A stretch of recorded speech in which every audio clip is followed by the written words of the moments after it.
Friends, स्वागत है आपका मेरे हिंदी यूट्यूब चैनल पर। आज जो आपकी क्लास है वो हिंदी साहित्य की क्लास है, जिसके अंतर्गत हम भक्ति काल पढ़ रहे हैं पिछली कई क्लासेस से। भक्ति काल में ये हमारी 5वीं क्लास है। पिछली क्लासेस में हम भक्ति काल के उत्पन्न होने या प्रभाव में आने की विभिन्न परिस्थितियां, विभिन्न विद्वानों के मत और जो है भक्ति काल की शाखाएं, विभिन्न शाखाओं के बारे में जानकारी और जो है हम संत काव्य धारा यानी कि निर्गुण काव्य धारा में संत काव्य धारा को पूरा कर चुके हैं। पिछली क्लास में हमने सूफी काव्य धारा पढ़ा था। निर्गुण काव्य धारा की 2 उपशाखाओं के अंतर्गत संत काव्य धारा और प्रेमाश्रयी या सूफी काव्य धारा है। तो हम प्रेमाश्रयी काव्य धारा पढ़ रहे हैं पिछली क्लास में, और उससे पिछली क्लास में हमने थोड़ा सा शुरू किया था। तो आज जो है वीडियो में हम हिंदी साहित्य के अंतर्गत भक्ति काल पढ़ रहे हैं, और भक्ति काल में हम निर्गुण काव्य धारा के अंतर्गत सूफी काव्य धारा या जो है प्रेमाश्रयी काव्य धारा को पूरा करेंगे। ठीक है, तो पिछले क्लास में हमने इसके प्रतिनिधि कवि जायसी के बारे में संपूर्ण जानकारी प्राप्त की थी। जिन बच्चों ने नहीं देखा है क्लास को या आज पहली बार क्लास देख रहे हैं, वो पिछली क्लास से जरूर देखें ताकि उनको जो है समझ आए पढ़ने का तरीका या जो भी है कि अच्छे से जो है तैयारी कर पाए। आज वीडियो को एंड तक जरूर देखिए, जो ताकि आपके जो है रहते हुए बचे हुए जो भी डाउट्स हैं वो क्लियर हो जाए। अच्छा, 1-2 बच्चों की कमेंट आ रही थी कि मैम प्लेलिस्ट बना दीजिए। तो प्लेलिस्ट मुझे अभी बनानी नहीं आती है, as I am new on YouTube. तो मैं ट्राई कर रही हूँ, जैसे ही समझ आएगा मैं प्लेलिस्ट बना दूंगी, भक्ति काल की अलग और आदिकाल की अलग। ठीक, तो शुरू करते हैं। हमने पिछली क्लास में जो है मलिक मोहम्मद जायसी और पद्मावत की कहानी पढ़ी थी, उसके प्रतीकों के बारे में पढ़ा था। कहानी के द्वारा जो है मेरे ख्याल से आपको अच्छे से समझ आया होगा। आज जो हम शेष कवि हैं हमारे सूफी काव्य धारा के, वो पढ़ने वाले हैं, जिसमें सबसे पहला नाम जो आता है वो मुल्ला दाऊद का आता है। मुल्ला दाऊद की एकमात्र रचना जिसकी चर्चा की जाती है वो है चंदायन, जिसका समय है 1379 ईस्वी। ठीक, अब जो है मैं यहाँ पर आपको मुख्य बातें ही बता रही हूँ जो बार बार परीक्षा में पूछी जाती हैं। मुल्ला दाऊद की रचना का नाम है चंदायन। समय पूछ लिया जाता है। ये जो है जायसी से पहले के समय के कवि हैं, क्योंकि जायसी की रचना का समय काल मैंने आपको 1540 बताया था, और ये इससे लगभग कुछ 60-70 वर्ष पुरानी है ना। तो हम यहाँ पर बात करते हैं मुल्ला दाऊद की रचना चंदायन। अब चंदायन नाम से एक प्रश्न आता है, इसका एक और नाम है इस रचना का, जिसे लोर कथा कहा जाता है। इस रचना में नायक तो है लोर और नायिका है यहाँ पर चंदा। नायिका है चंदा। ठीक है, अब लोर कथा किसने कहा है? इसको माता प्रसाद गुप्त ने कहा है। इसको बहुत तरीकों से जांच परख कर इस कथा को लोर कथा किसने कहा है? माता प्रसाद गुप्त ने बताया। जब हम भाषा की बात करें तो अवधी भाषा है। शैली की बात करें तो कड़वक शैली है, जिसमें 5 अर्धालियों के बाद एक दोहा आता है। कड़वक शैली का प्रयोग किया गया है यहाँ पर। जो है इसमें क्या है, नायक और नायिका पहले ही दर्शन में, पहली नजर का उनको प्यार हो जाता है, कहते हैं जो पहला प्यार होता है वो हो जाता है। इसके बाद जो है अड़चने आती है इनके प्यार में। एक नाग जो है इसको डस लेता है नायिका चंदा को, और जो है फिर जो है एक मादा गरुड़ है वो उसकी जान बचाती है। तो इस तरह की कुछ कथा है। कथा पढ़ने की ज्यादा जरूरत नहीं है। जिसकी कथा पढ़ने की जरूरत थी पद्मावत, वो मैंने आपको पिछली क्लास में पढ़ा दिया। तो हमें बातें क्या याद रखनी है वो हमें याद रखना है। ठीक है, अब जो है यहाँ पर मैंने इसकी भाषा बता दी, अवधी भाषा है, शैली बता दी, कड़वक शैली है, इसका दूसरा नाम बता दिया, लोर कथा बता दिया, नायक है लोर और जो है नायिका क्या है? चंदा। अब प्रश्न कैसे आता है? मुल्ला दाऊद की रचना चंदा है। अच्छा, मुल्ला दाऊद को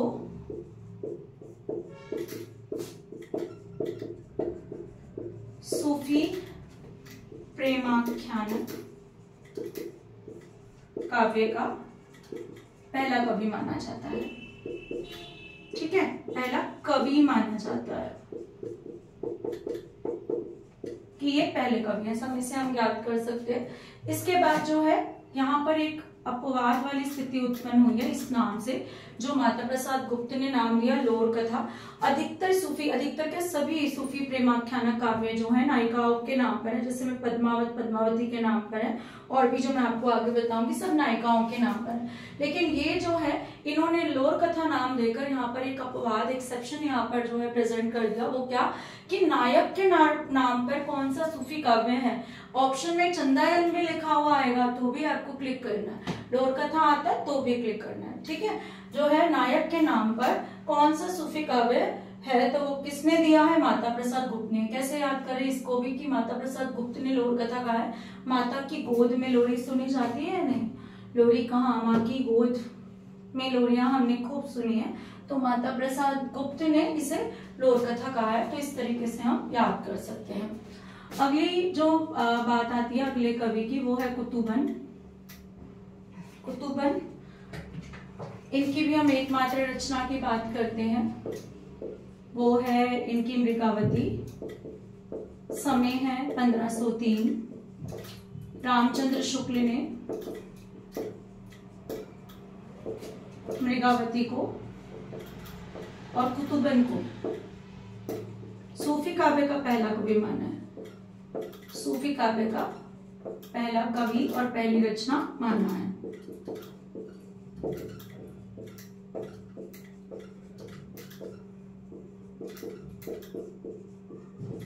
ठीक है, ये हमें याद करना है।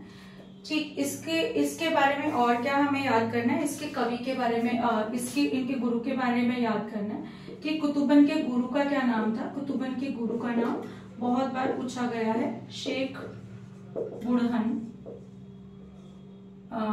बुढ़न लिखा होता है, बुढ़न लिखा होता है, और या फिर बुरहान भी लिखा होता है, एक ही बात है, ठीक है। शेख बुढ़न, बुढ़न या बुरहान भी लिखा होता है। कौन है, कुतुबन के जो है, कौन है यहाँ पर इसके कुतुबन के गुरु हैं ये। अच्छा, इनके आश्रयदाता के बारे में पूछ लिया जाता है तो वो हुसैन शाह हैं।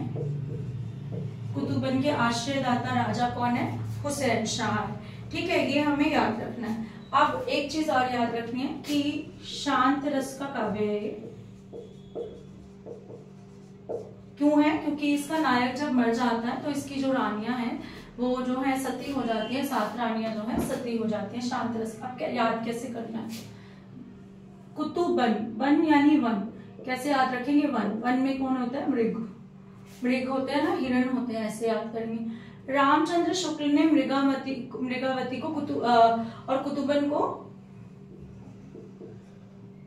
सूफी काव्यधारा का पहला कवि माना है। कैसे याद करें, राम का संबंध तो मृग से है ही, सबको पता कि जो है वन में जब रह रहे थे राम, सीता और लक्ष्मण, तो हिरण आया था। राम जी कहाँ चले गए थे, मृग को ढूंढने के लिए चले गए थे, ठीक है। तो रामचंद्र शुक्ल ने मृगावती को और कुतुबन को सूफी काव्यधारा का पहला कवि और पहली रचना माना है। शेख बुढ़न, ये बार बार पूछा जाता है, ये हमें याद रखना है। आश्रयदाता किसके आश्रय में थे, हुसैन शाह। असली हुस्न कहाँ है, मनुष्य में नहीं, प्रकृति में है। प्रकृति में कहाँ, मृगावती में है। मृग कहाँ है, प्रकृति का एक जो है केंद्र है, ठीक है। शांत रस, प्रकृति की गोद में क्या मिलता है, हमें शांति मिलती है, शांत रस से। तो इस तरीके से हम इसको याद कर सकते हैं। इसके बाद आ जाते हैं हम अगली जो बहुत ही महत्वपूर्ण रचना है, मंझन की। मंझन जो है जायसी के बाद के कवि हैं, पूर्ववर्ती हैं। इनकी रचना है मधुमालती। मनोहर जो है नायक है और मधुमालती जो है नायिका है। यहाँ पर भी नायिका के नाम पर है, हमें याद रखना है, ठीक। समय 1545 ईस्वी, ये याद रखना है। यहाँ पर भी जो है हमें क्या याद रखना है कि जो है मनोहर एक ऐसा नायक है जो केवल और केवल मधुमालती को चाहता है, ठीक है। सिर्फ एक ही है उसका जो लक्ष्य, मधुमालती का प्रेम जो भी कह सकते हैं, ठीक। जो है प्रेमा नाम की एक स्त्री है जो मनोहर को प्यार करती है, जो भी है, लेकिन मनोहर उसका प्यार ठुकरा देता है, ठीक। अवधी भाषा है यहाँ पर भी, ये हमें याद रखना है। क्या याद रखना है, और कि अपवाद इसने भी स्थापित किया, एक, क्या अधिकतर सूफी प्रेमाख्यान काव्यों में बहुपत्नीवाद को जो है बताया गया है कि एक नायक की कई पत्नियां थी। जैसे रतन सेन था, उसकी पहले नागमती एक पत्नी है, लेकिन वो कहाँ चला गया, जो है पद्मावती की खोज में निकल पड़ा। यहाँ पर भी हमने कुतुबन की मृगावती में भी देखा, नायक की 7 पत्नियां हैं, ठीक है, जो नायक मर जाता है। लेकिन यहाँ पर जो है अपवाद ये है कि ये केवल मधुमालती को चाहता है, जो आज देखा जाए तो कठिन है थोड़ा सा, लेकिन फिर भी ये इसकी एक ही प्रेम है, इसका एक ही इकलौता प्रेम है, वो कौन है, मधुमालती है। ठीक है, ये हमें याद रखना है। यहाँ पर ये पूछा जाता है बहुपत्नीवाद का विरोध किस जो है कह सकते हैं किस रचना में दर्शाया गया है, वो किसमें है, मधुमालती मंजन की। ठीक है, मधुमालती मंजन की, मालती मंजन की। ठीक है, अब इसका कुछ बन नहीं रहा, मैं कोशिश कर रही हूँ कि मालती बहुत बर्तन मांजती है। अगर आप ऐसे याद करना चाहते हैं तो कर लीजिए कि मालती बहुत बर्तन मांजती है। ठीक है, तो आपको याद करना हो ऐसे कर सकते हैं। इसके बाद जो अगली रचना है हमारी नंददास की है। नंददास अष्टछाप के कवि माने जाते हैं, सबसे जो है छोटे कवि माने जाते हैं आयु में। इनकी रचना है यहाँ पर रूप मंजरी, जो हमें याद रखनी है। ठीक, सूफी काव्य धारा में भी इनकी एक रचना है, तो कंफ्यूज मत होइएगा जब मैं आपको कृष्ण काव्य पढ़ाऊंगी कि नंददास है अष्टछाप की कृष्ण का काव्य धारा से संबंधित है, लेकिन एक रचना इनकी सूफी काव्य धारा में भी, प्रेमाख्यान काव्य में भी मानी जाती है। ठीक, अब जो है क्या याद रखना है हमें कि इसमें जो है नायिका जो है रूप मंजरी जो है वो सपने में जो है श्री कृष्ण को जो है अपना पति मान बैठती है, और जो है क्या कहते हैं उनके लिए अपना सब कुछ न्यौछावर करने को तैयार है। ठीक, अब क्या बात है, इसकी क्या खास बात है इस काव्य ग्रंथ की कि परकीय भाव है नायिका का, परकीय भाव की नायिका है, जो अपने पति के अलावा किसी और को चाहती है, वो क्या कहलाती है, परकीय भाव की नायिका। ये याद रखना है। कैसे याद करेंगे, रूप मंजरी को नंद जो होती है, नंद की नंदे, भाभियों की नंदे अपने आप को हमेशा रूप मंजरी समझते कि मैं तो बहुत सुंदर हूँ, मैं तो बहुत ही ज्यादा सुंदर हूँ। अगली जो रचना है वो है नारायण दास की चिताई वार्ता, जो हमें याद करनी है। वार्ता मतलब क्या होता है, बात। ठीक है, वार्ता मतलब होता है बात। आपने देखा होगा नारायण नारायण नारायण, ठीक है, नाम बोला जाता है। अब नारायण की वार्ता की बात कैसे, चिताई मतलब क्या होता है, कुटाई। जब हम कोई बुरा काम करें तो नारायण हमें क्या देते हैं, अपने ही रूप में हमारे कर्मों की सजा देते हैं चिताई करके, तो ऐसे याद कर सकते हैं हम।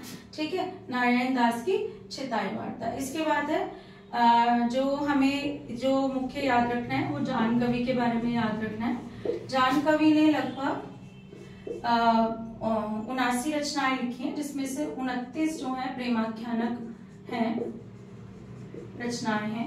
ठीक है, जिसमें रस रत्नावली करके जो है, रत्नावली करके जो है महत्वपूर्ण है। एक जो खास बात याद करने की, फारसी काव्य के जो प्रमुख जो कह सकते हैं कि लैला मजनू ऐसे करके जो एक माने जाते हैं, क्या कह सकते हैं उन्हें, जिनकी कहानियां प्रचलित होती हैं, तो इन्होंने फारसी के इन कैरेक्टर्स चरित्रों को लेकर लैले मजनू करके सूफी काव्य की रचना की है, कवि जान कवि ने। ठीक, अब हमें क्या करना है, इतना आपको समझ आ गया होगा, जो बार बार पूछा जाता है सूफी काव्य में से वो मैं आपको बता चुकी हूँ। अब जो हमें याद करना है वो विभिन्न रचनाएं याद करनी है सूफी काव्य धारा की, और एक चीज हमें याद करनी है वो है पहला कवि। ठीक, जैसे रामचंद्र शुक्ल ने, मैंने आपको बता दिया रामचंद्र शुक्ल ने किसे माना है, हमारे जो है कुतुबन को और मृगावती को माना है। ठीक, इसके बाद आ जाते हैं गणपति चंद्र गुप्त,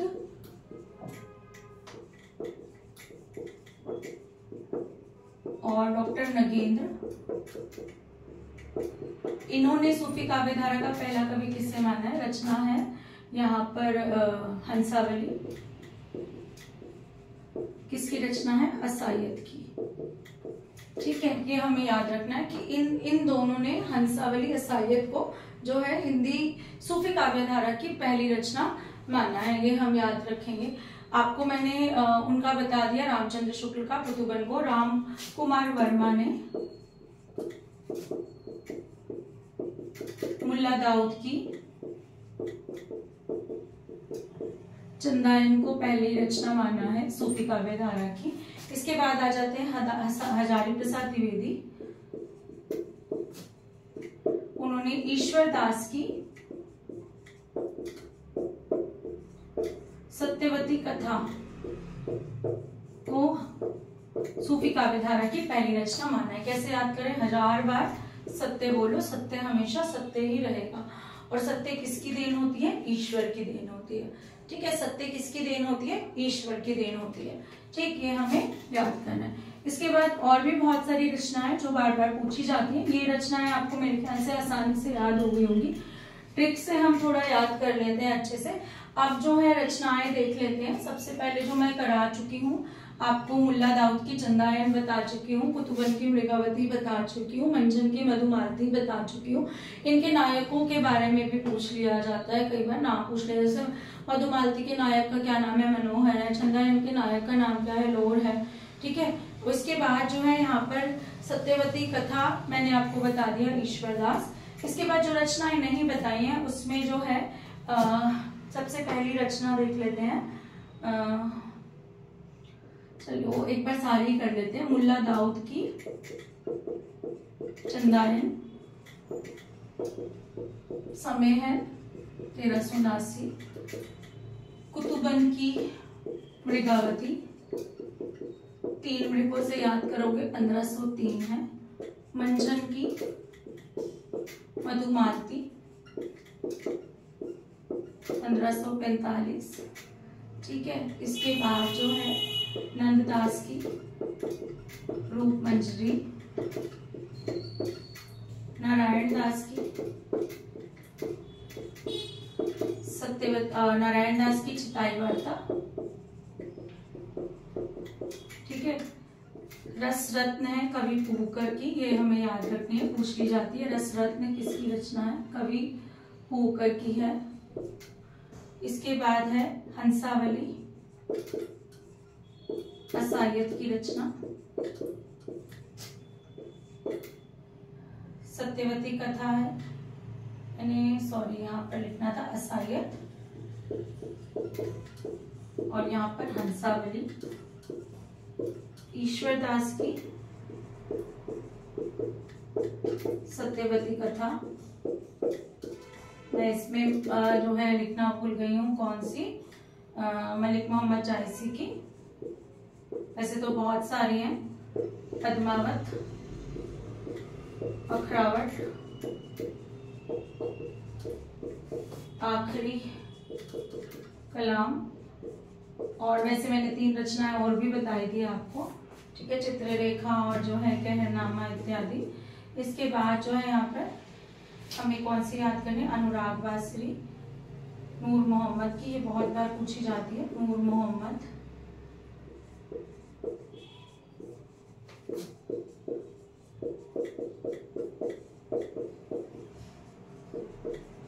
ठीक है, हंस जाहिर, कासिम शाह, ये भी पूछ ली जाती है।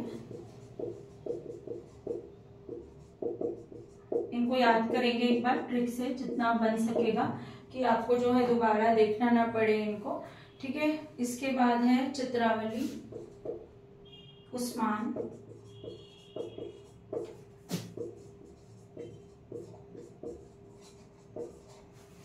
उस्मान की चित्रावली। इसके बाद है शेख नबी की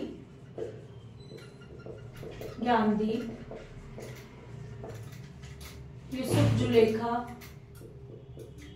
शेख निसार की यूसुफ जुलेखा।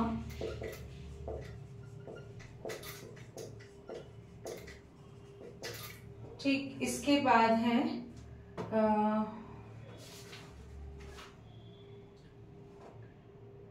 जो हमें याद करनी चाहिए, 2 और लिखवा देती हूँ, जो भी है, वैसे काफी है।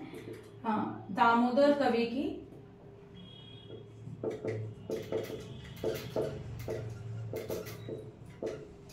लखम सेन पद्मावती, कुशल लाभ की, माधव नल, कामगंधा, इस नाम से बहुत सी रचनाएं हैं वैसे, ठीक है। कवि जटमल की प्रेम विलास प्रेमलता, एक ही नाम है ये, प्रेम विलास प्रेमलता, ठीक है। गोरा बादल की कथा भी जो है कवि जटमल की है, हमें याद करना है, ठीक। इसके बाद जो है हमें इतनी वैसे काफी हैं जो हमें याद करनी है। ज्ञानदीप, ये सब मैंने आपको लिखवा दी, ये 17 रचनाएं हैं, इनको याद कर लीजिए, काफी है वैसे। मुल्ला दाऊद चंदा है, ये आपको इसके बारे में काफी जो है और तथ्य भी बता चुकी हूँ। कुतुबन, वन से मृगावती, मंजन, माती बहुत बर्तन मांजती है। नंददास, नंदों का रूप जो है इससे। नारायण दास, चिताई वार्ता, नारायण जो है बहुत कर्मों की जो है अच्छे से कुटाई करते थे। पुहकर की रस रत्न, यहाँ पर ट्रिक नहीं बन रही है। असायत की हंसावली, ठीक, याद रखिए। ईश्वर जो है सत्य बोलने को कहते हैं, सत्यवती कथा। हजारी प्रसाद द्विवेदी ने जो है इसे सूफी काव्य धारा की पहली कथा। मलिक मोहम्मद जायसी की पद्मावत, अखरावट, आखिरी कलाम, ये 3 जो है। नूर मोहम्मद की अनुराग बांसुरी, ठीक। और कासिम शाह की हंस जाए, कसम से जो है हंस को मैंने देखा। ये उस्मान की चित्रावली, ठीक है, कि चित्रावली किसके समान है, उसके समान है। शेख नबी की ज्ञानदीप, शेख निसार की यूसुफ जुलेखा, दामोदर कवि की लखम सेन पद्मावती, पद्मावती नहीं है, इसके आगे क्या लिखा हुआ है, लखम सेन लगा। कुशल लाभ की माधवनल कामगंधला, जटमल की प्रेम विलास प्रेम लता। तो ये हमारी जो है मुख्य जो है रचनाएं हैं सूफी काव्य धारा की, जो हमें याद होनी चाहिए। आप स्क्रीनशॉट ले सकते हैं इसका। इसके बाद जो है प्रमुख काव्य पंक्तियां हम करेंगे।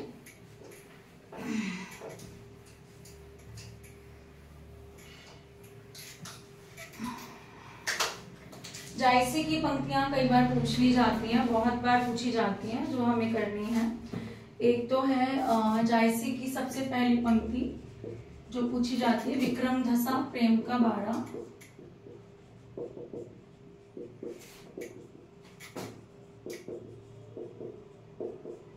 ठीक, ये है पहली। इसके बाद जो है तन चितूतर मन राजा कीना, ये प्रतीक बताया जाएगा, देखो, तन चित्तौड़गढ़ और मन राजा कीना, ठीक है। सिंहल ही है मतलब हृदय, सिंहल बुद्धि पद्मनी कीना, ठीक है। ये इसके आगे भी है वैसे तो पंक्तियां। एक जो बहुत इंपॉर्टेंट है, ये तो है ही है, ठीक है, मानुस प्रेम भयो बैकुंठी, बैकुंठ प्राप्त करना, ठीक है। जैसे जो है रतन सेन प्राप्त करना चाहता था बैकुंठ को, कह सकते हैं। अच्छा, इसके बाद है नागमती वियोग खंड से, पीयू सो कहू संदेशड़ा, संदेश भेजती है, आपको याद होगा। नागमती जो है हे भारा है काग, ये पद्मावती की है, ठीक है। इसके बाद है नयन जो देखा कमल से, काफी सारी है वैसे तो, ठीक है, ये हमें याद करनी है। इनकी जो है जायसी की प्रमुख पंक्तियां हैं। और पंक्तियों में यदि देखा जाए तो हाँ, ये है हिंदू मग पर पाँव न राखियो, ये बहुत है। कब होते जो हिंदी, ये बहुत बार पूछी जाती है, नूर मोहम्मद की, ये वेरी इंपॉर्टेंट, नूर मोहम्मद की, हिंदू मग पर पाँव न राखियो, ठीक है। इसे तो बिल्कुल रट्टा लगा लीजिए जितना लगा सकते हैं, ठीक। इसके बाद है बाकी पंक्तियां मैं आपको करा ही चुकी हूँ पिछली कक्षा में, जैसे जिसमें था मलुकदास की अजगर करे न चाकरी पंछी करे न काम, मलुकदास ने दी है। ये हमें याद करनी है। ठीक, तो सूफी काव्य धारा में इतना ही है जो मेरे ख्याल से टीजीटी हिंदी के लिए तैनात है। हाँ, पीजीटी हिंदी के लिए भी जो क्लासेस है बहुत अच्छी हैं, लेकिन हाँ थोड़ा सा डीप और पूछा जाता है, कुछ कुछ चीजें और पूछ ली जाती है, पर इतना भी कर लें तो काफी प्रश्न आते हैं। मैंने जो है क्वेश्चन पेपर देखे हैं, लगभग समान ही है, एक दो क्वेश्चंस को छोड़कर जो थोड़े से डीप पूछे जाते हैं। मैंने कोशिश की है कि डीप भी आपको पढ़ाऊं, ऐसा नहीं है कि मैं बिल्कुल ऊपर ऊपर का पढ़ा रही हूँ। हाँ, बस आपको ये थ्योरी ज्यादा नहीं, मैं फैक्ट्स आपके सामने लेकर आ रही हूँ, जो तथ्य हैं जो बार बार पूछे जाते हैं। क्लास अच्छी लगी हो तो जो है चैनल को लाइक करें, सब्सक्राइब करें और शेयर जरूर करिए और कमेंट्स करिए अच्छे अच्छे से, ताकि मेरा मोटिवेशन बढ़ता रहे। Thank you.